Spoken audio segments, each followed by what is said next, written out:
few years ago, I was watching a television show, and I saw this gentleman set a world's record for holding his breath of 17 minutes and 4 seconds. When I was in high school, on a dare, I held my breath for 4.5 minutes when I was driving. And I thought it was pretty good to hold my breath. But 17 minutes and 4 seconds, that was really astounding. So I wanted to know how he did it. And it turned out that this guy breathed oxygen for 20 minutes before he held his breath. I thought, well, shoot, I can breathe oxygen for 20 minutes, but if he can saturate his body with oxygen enough in 20 minutes to set a record for holding his breath, what could I do for my patients in the 20-25 minutes that they're with me if I gave them oxygen the whole time? Could I saturate their bodies, and what effects would percussion have on how that oxygen would be distributed through their bodies? So to me, using oxygen and percussion together presented an opportunity to do something that could really oxygenate the patient that had never been tried before in medicine.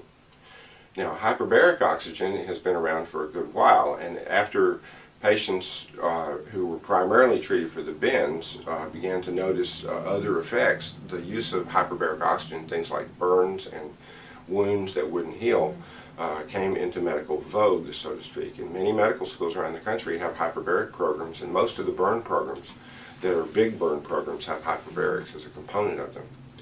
But hyperbarics are difficult. They're expensive chambers, and they're expensive programs. They cost like $15,000 to do a hyperbarics program, and many insurance companies won't pay for them. Consequently, having a hyperbaric chamber is a cool thing, but it involves technically running the patient into a compressed chamber where they're at like 17 atmospheres, and there are risks of explosions and all kinds of things with corrosion and breathing the air and all that. And if I could percuss a patient and saturate their body in a way that approximated hyperbarics effects in an office visit, that might be a much better answer for how to get oxygen therapy to my patients who've had strokes and head injuries than the traditional methods of hyperbarics. There are hyperbaric chambers that use lower pressures, like 4 atmospheres, that look like mummies. You know, you'll see them in county fairs and things like that. But at only 4 atmospheres, they're of no proven medical benefit.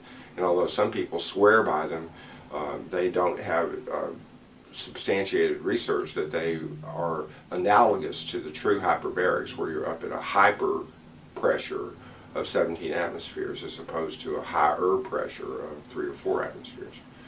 Also, these chambers are cumbersome.